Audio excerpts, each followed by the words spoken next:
Camera app, it's really designed for speed and simplicity. So to take a photograph, you just tap the screen, focuses it for you automatically and takes the photograph. So if you want tap to focus, what you'll have to do is activate it from the menu on the side here.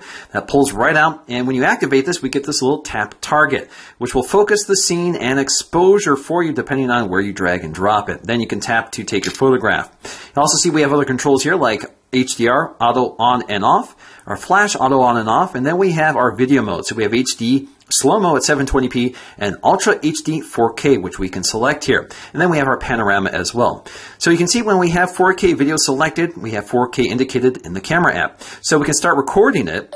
It starts recording our video. We can tap the screen to take a photograph while we're recording video. We can pause it and resume it. So we can stop that like so. We can also zoom in by swiping up like so. So we zoom in, not pinch in and out. You zoom up like so. Now, unfortunately, like with the Moto X, if you ever leave the camera app, it defaults back to 1080p. So you'll have to go back to select 4K all the time if you want to record in 4K persistently. Now, unfortunately, if you're using the phone in this orientation and you swipe in from the left edge here, you can see it brings up Google Now. That's one of the drawbacks of having these off-screen Android keys with that camera interface. Now, we can also scroll up here to change our resolution from widescreen to standard, which is from 15.5 megapixels to 21 megapixels. And then you can turn off your shutter sound and turn off the quick capture feature. Now, in terms of the camera quality, it's definitely impressive. With a 21 megapixel sensor on the back, you're able to get really sharp images with good color reproduction and just the right exposure for most scenes. Now, the only issues I've had with this camera is its ability to find focus in dark scenes. It can't seem to find it, so you have to spend a lot of time kind of refocusing the scene to get the right image.